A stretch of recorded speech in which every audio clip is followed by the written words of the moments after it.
I'm Mark Gagan and you're listening to the Voice of Insurance podcast, produced in association with Advantage Go, enabling an enterprise view of exposure. Today's podcast is a first for the Voice of Insurance, as this is the first time I've had an interview with a sitting Lady Mayor of London.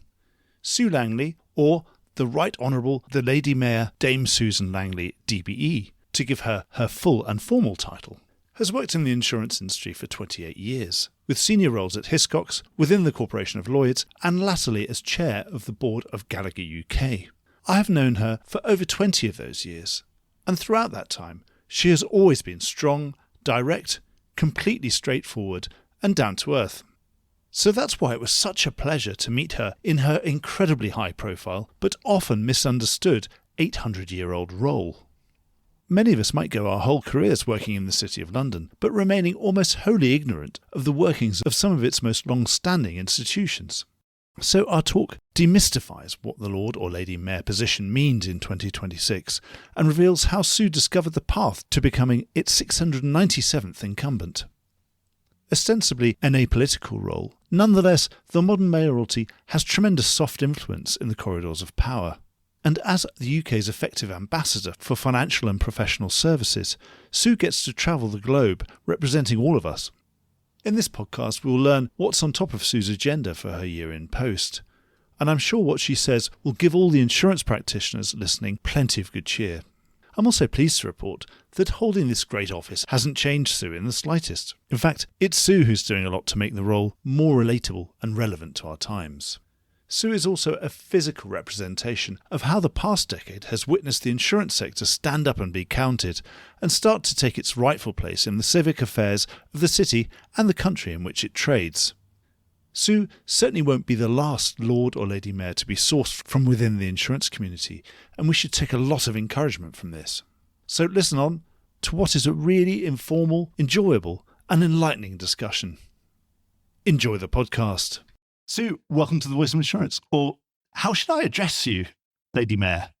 Well, formally, I suppose you should address me as the Right Honourable, the Lady Mayor, Dame Susan Langley, DBE. But I suggest you call me Sue.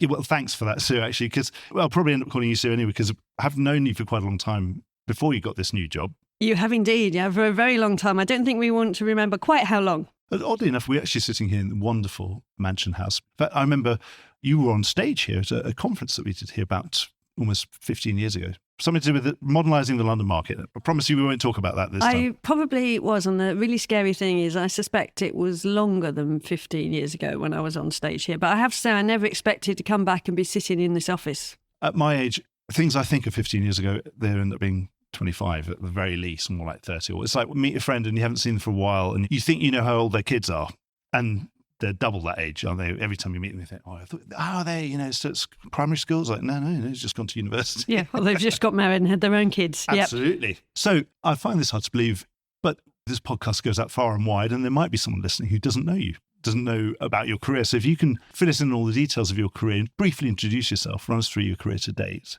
that would be really helpful. Sure, I can. I'm not quite sure I can remember that far back, actually. But so I've always had what I call an accidental career. I never had a clue what I wanted to do. And after I left uni, I travelled for a year and a half. Where did you go? I did a round-the-world trip, actually. So I worked in Cardiff counting traffic cones. Because at the time, roadworks traffic cones required their own docket in and out. Yeah, oh, goodness. I think that's probably showing my age. That gave me enough money to buy a ticket out via North America down through New Zealand to Australia. Then I worked in Australia for the Stock Exchange and for an environmental research company trying to calculate erosion on the barrier reef. So I'm still surprised it's still there. And then that gave me enough money to buy a ticket back through Asia to the UK. So you went all the way around? I did. I have to say, it was one of the things that I think really shaped me in my career because it teaches you resilience, independence, and I'm afraid in that day, yes, we didn't actually have mobile phones. And you can't phone your mum, even if you could. I mean, you wouldn't be able to afford to phone from Australia. It would cost too much. That's right. And they can't help you anyway. No, I mean, I used to call in once every couple of weeks, I think, to my poor parents who had stuck to the line, "Where are you now? That's nice, dear." And then only after about a year did my mum actually say, "Are you ever coming home, dear?" But no, so when I came back, that was the first job I ever applied for. Opened the Times, there was an advert for Thompson Tour Operations after working so hard for your degree. Why not devote yourself to holidays? Sounded perfect for a traveller. And I went in on the grad trainee scheme, and from then on, I've never applied for a job. So the external auditor, PricewaterhouseCoopers, or Pricewaterhouse at the time, said, "You should be in consulting." One of the clients said, "You should be in insurance," which is where I ended up being interviewed at Hiscox. And then you will remember those time we did quite a bit on modernising the market. We had the largest brokers in insurance together with G6, I think. And then I think Lloyd's, they suggested I come and join Lloyd's. That was under the Lord Levine That regime was the still? Lord Levine regime. And Richard Ward, CEO, yes, around that time. and Richard Ward. And I sat next to, at a dinner, I sat next to the Speaker of the House of Lords, who said that I should be in government. And I actually remember we got into an argument about social mobility. So much. No, well, maybe I'd had a glass of wine or two over dinner. I don't know. I was probably giving him the benefit of my opinion of certain things. And I ended up on the Women's Business Council, which Theresa May had set up. And then she said, "You should be a non-exec in government." And I ended up ultimately as lead non-exec for the Home Office. My non-applied for job was I was called and given the time and place for my interview for CEO for Financial and Professional Services for the Department for Business and Trade, which was brilliant because I'd never heard of it, let alone applied for it. And that came from giving my CV to one of my mentorees for structure to show her what a CV looked like. She had heard of this job, thought I would be good at it, and submitted it for me. Wow. So I went plural when I was about 50 and ended up with, I was trustee for Macmillan, lead non-exec at the Home Office, did some time in DBT. DBT? The Department for Business and Trade. That's not deep vein thrombosis. Not DVT, DBT. Yeah, not deep vein thrombosis. Although I travel so much, I do worry about that actually. But yeah. And I was also the Senior Independent Director on the Old Northern Rock, which was UK Asset Resolution. That was really interesting as well because sort of good bank, bad bank, is that? I was is bad it where bank. It's the sort of Equitas of UK banking, isn't it? Sort of. It was. So it was after government bailout. And our job was essentially to turn the lights out. But it was a fascinating thing to do. And the thing that I am really proud of is the company made a real effort to make sure that as we downsized, people had jobs. I think there was over 95% of people were re-employed. So we actually ran job centres for the people as we closed offices because there were lots of call centres in that area. Yep. And the other call centres would come and interview those staff. So we made sure that they had jobs to go to. That's really interesting. Presumably that's sort of almost extinguished now. There's probably not too many liabilities left or credit. No, so now it's essentially sold. So I actually, funnily enough, still sit on the board, but it's basically reps and warranties and transferring the pension. So that's now in government. So I ended up with a portfolio career in my early 50s. I tried to retire at 50 because we don't have kids in second homes. And I lasted 3 weeks.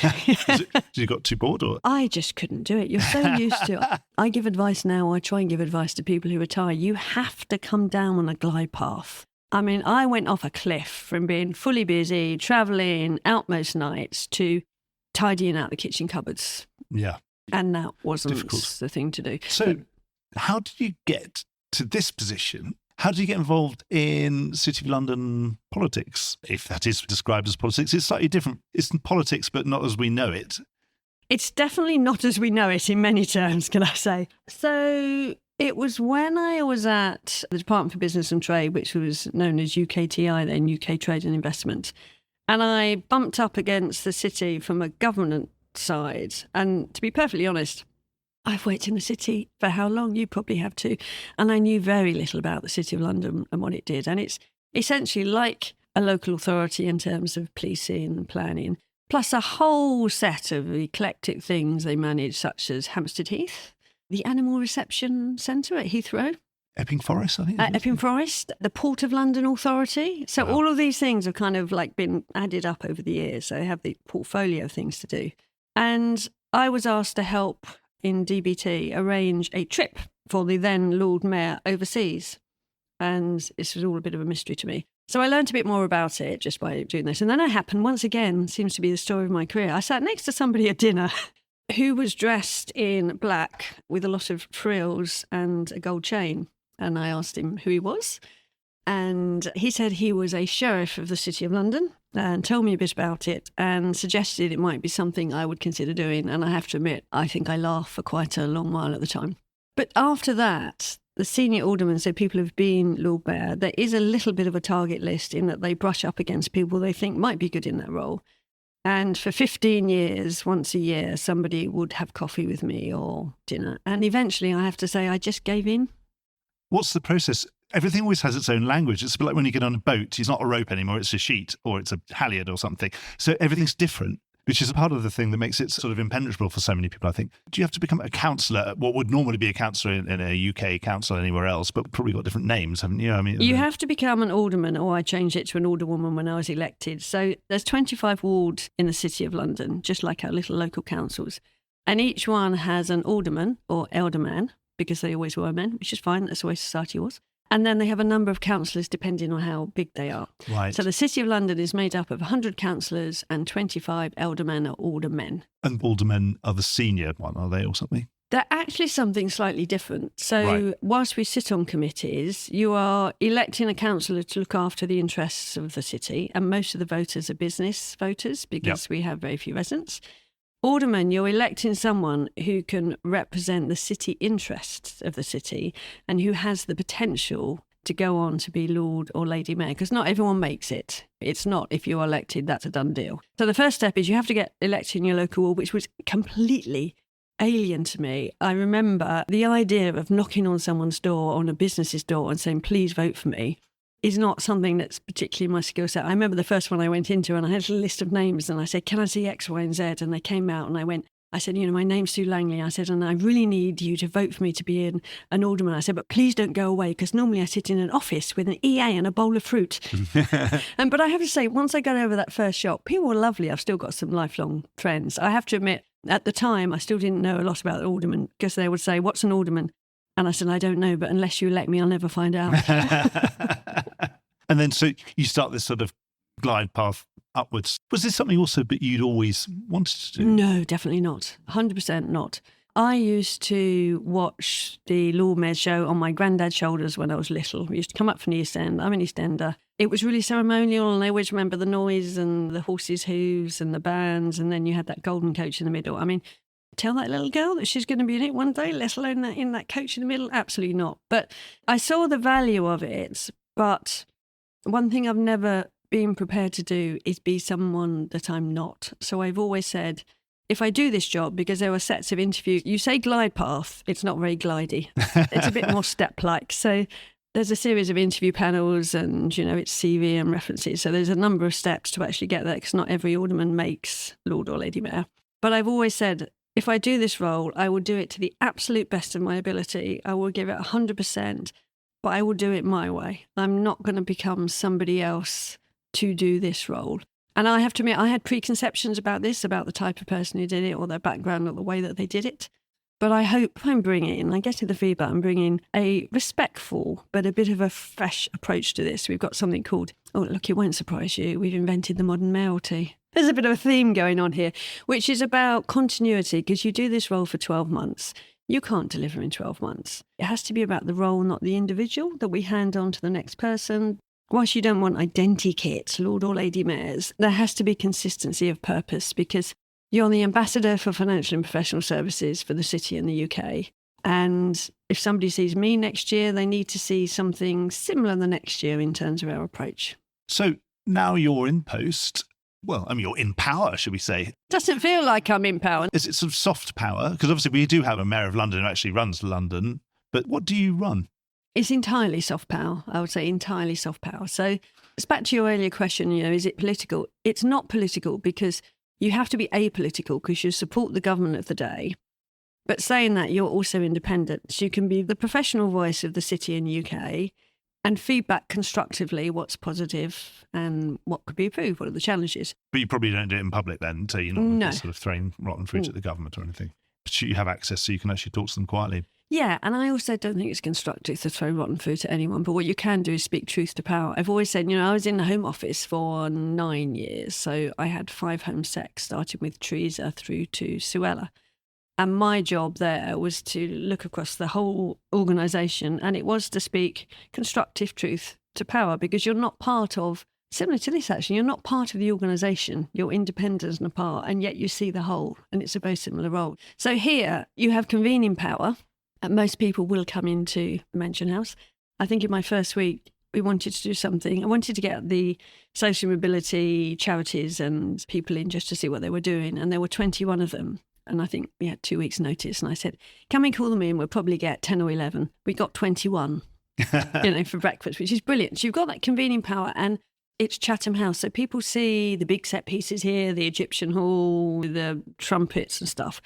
That's a tiny part of the melt. It really is. The ceremonial's tiny, tiny. You have tour guides outside now, and I come up behind them and I can hear them say, this is where the Lord Mayor lives, and they are a ceremonial. And I want to jump in and go, no, that's not true. That's not the job. The lunches and breakfasts or private dinners you host with 18 people, you might have some government ministers, you might have business people there, you might have some charity people there. But those conversations that you can facilitate are really powerful. And government can't do it, because if government try and facilitate the same conversation, it is seen as political. I can get the people in the room because I'm independent. So soft power, and you have the mic for a year. I mean, I'm sitting here with one in front of me now, but I mean, you can get messages out there. So I've been talking recently about not talking the UK down, but talking it up. But that message spreads quite wide. So it's powerful soft power, but it's entirely soft power. That convening power, yes, it reminds me of when you're a journalist, running a magazine, you get that independence. You get to be able to bring the rivals and peers into a room, and they might come because they all read your magazine. One last thing on the role itself. Could anyone become Lord or Lady Mayor? I would say not anyone, but more people. For example, could. You get paid, don't you? No. And you don't get paid. No, I don't get paid. Yeah, that must be hard then. So presumably that means that it's not literally available to anyone, because not everyone can afford not to be paid for a year. True, but if you start with the role requirements, you have to have a C-suite level career, because when you travel overseas as ambassador, the people you are speaking to are chairs, CEOs, heads of government, and you need to have a CV of someone that they think they want to meet and talk to. And you should have a background in financial and professional services, because whilst we represent all sectors, the focus is FPS.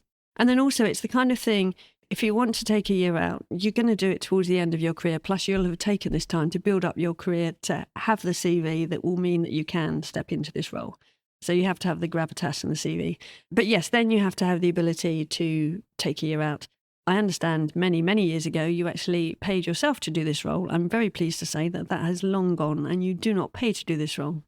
And presumably it's hard work. It's just a full-time job, right? You don't really get any time off, do you? It is even more full-time than I thought, I have to admit. It's full-on. So if you say there's 200 days once you take out summer, I mean, Mansion House shuts down in August, bit of time at Christmas. You've got 200 days, 100 days are overseas, at least 100, or you have things dropped in. So I was on the delegation on the PM's China trip last week, so you get things dropped in on top of that. And of the 100 days in the UK, I'm told that you get over 7,000 requests for meetings, which is impossible. And then there is a dinner every night, Monday to Friday. So I live here. There's an apartment upstairs. You could not do it if you didn't live here. And it's really, really hard prioritising, because all of the meetings are valuable, and they're with senior people or ambassadors, and it's about talking about the city, what are they seeing, what are the challenges, talking about why we're so great. But just to come back to your question, can anybody do it? I would never have known that I could do it unless I'd sat next to somebody at dinner. And what we should be better at is making people aware, as they come up through their career, that it's something they might want to consider as they get into their 50s or early 60s. Because it's a brilliant role. It gives you brilliant platform.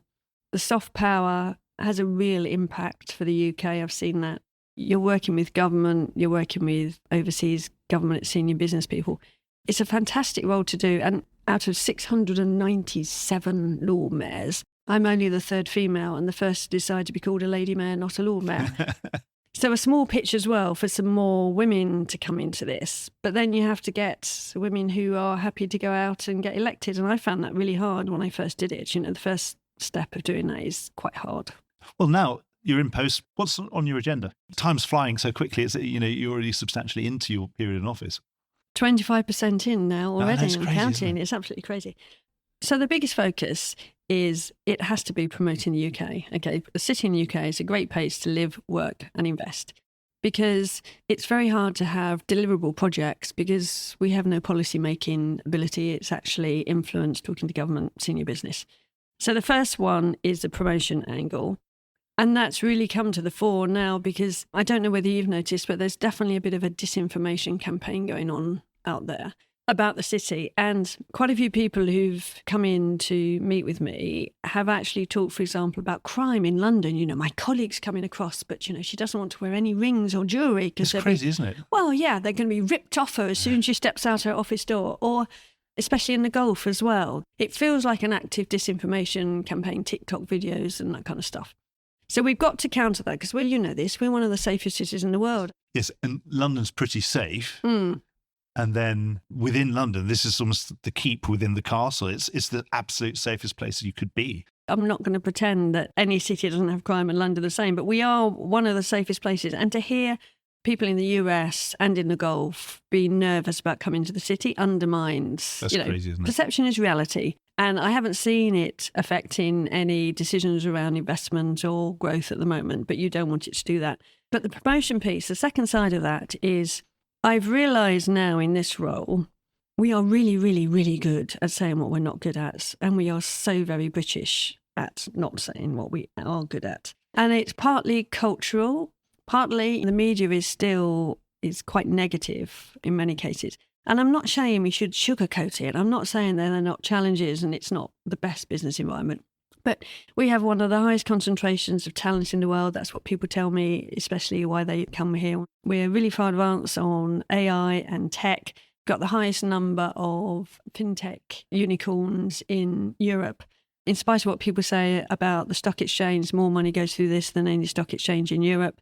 We've had listings recently like beauty tech. We had the dual bond listed just before Christmas. So I don't know whether it's a British reticence, but I also do think there's something about people don't put their head above the parapet anymore. I don't know whether it's social media, cancel culture or stuff, but we've seemed to become more managers than leaders.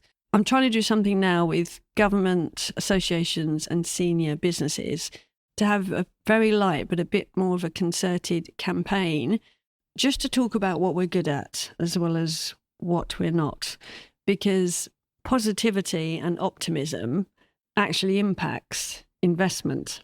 So the first bit is like promotion, because that I've got the voice, you have the platform and you have the mic for you. That's the most important thing. The second stage of that is I talk about capital to opportunity, and that's both investment and human capital.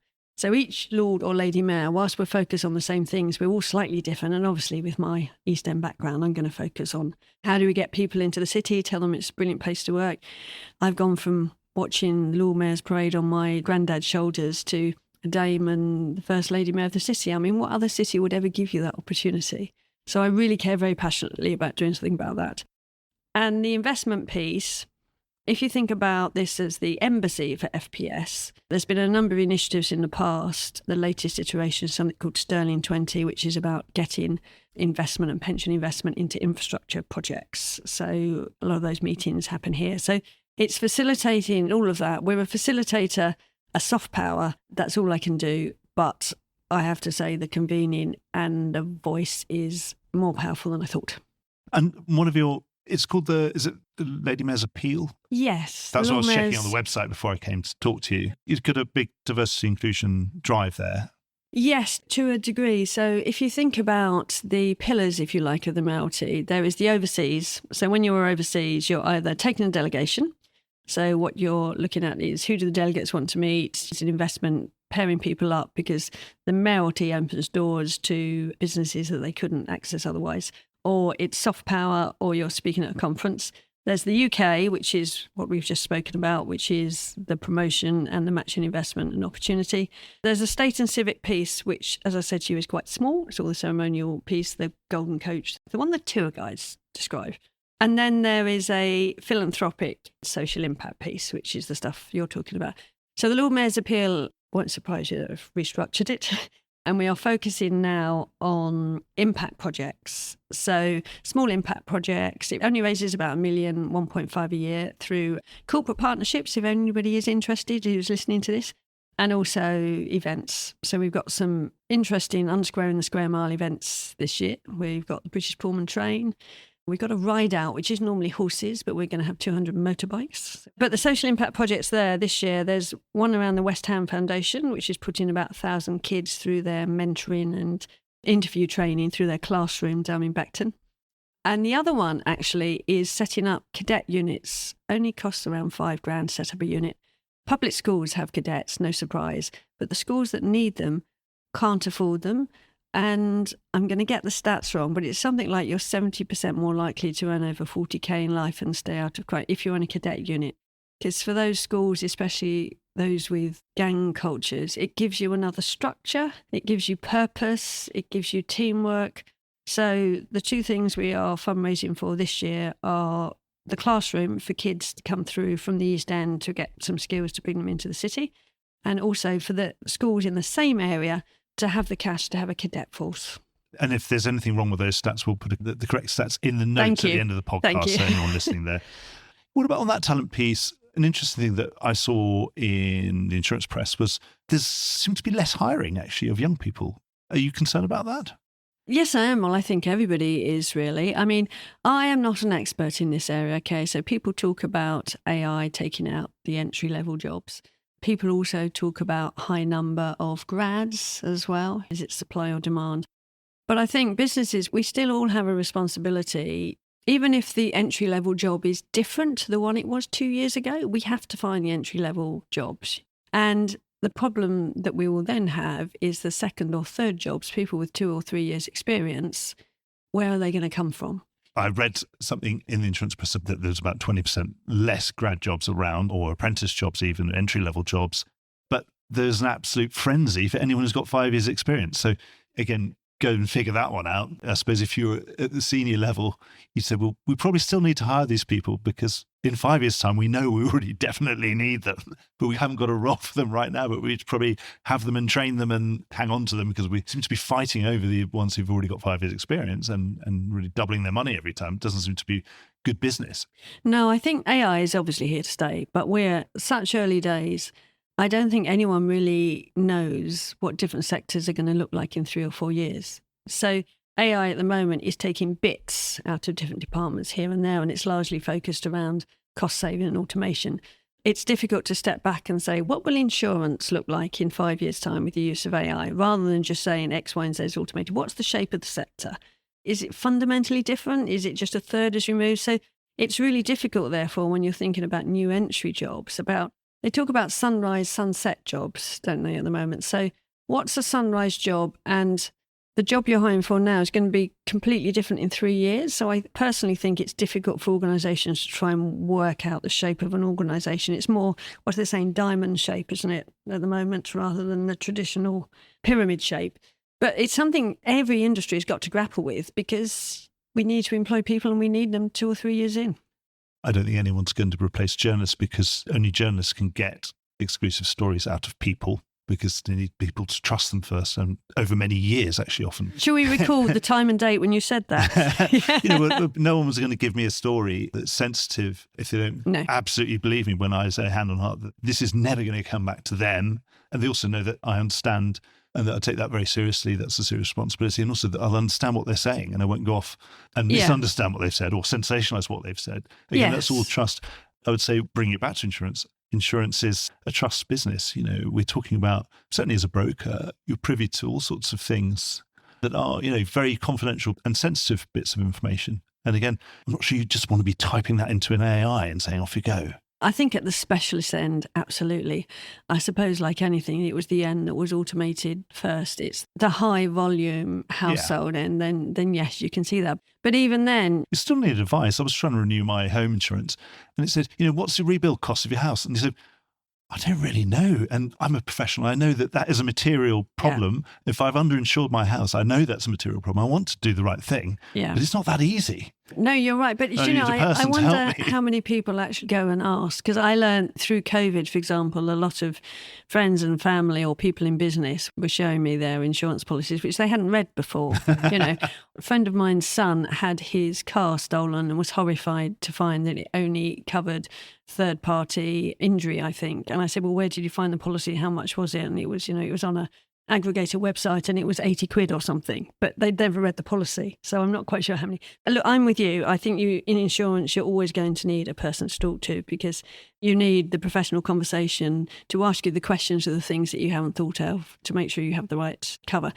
Some of the production of policy documents, checking of some of the legal clauses, there are areas that are already being taken up by AO, but the sales piece is always person to person. You're our insurance lady in power here in the Mansion House, which is great for us insurance folks. Obviously, this is an insurance podcast, so we'd be unashamedly pro-insurance here.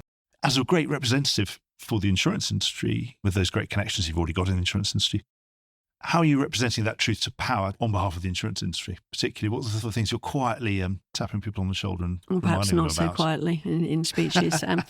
So I think you have to keep it simple. You can't cover too many things. The biggest priority for me has to be regulation and rolling back regulation. So we've got the secondary growth objective now in with the regulators. And some things are being rolled back, or perhaps new things are not being implemented. And there's a number of consultations out. But my point is, when you have a regulation or a process and you review it over the years, I can tell you categorically that people always add things to it. They never take things out. So that means it becomes more and more complex, like the layers of the onion. And what worries me in trying to simplify regulation is incremental change won't work. You've actually got to be quite brave and quite bold and say, what objective am I trying to achieve? And does this actually achieve it? So my suggestion actually is to look at other jurisdictions and other geographies and actually say, where we're doing similar things and X is much more timely, rather than amend, can we cut and paste? Can we actually take parts of regulation out? Because we live in an increasingly globally competitive world at the moment, okay? And I think slow and steady, whilst you don't want to introduce too much risk, don't introduce too much risk, but slow and steady in these days isn't enough to stay competitive. We've actually got to be much bolder.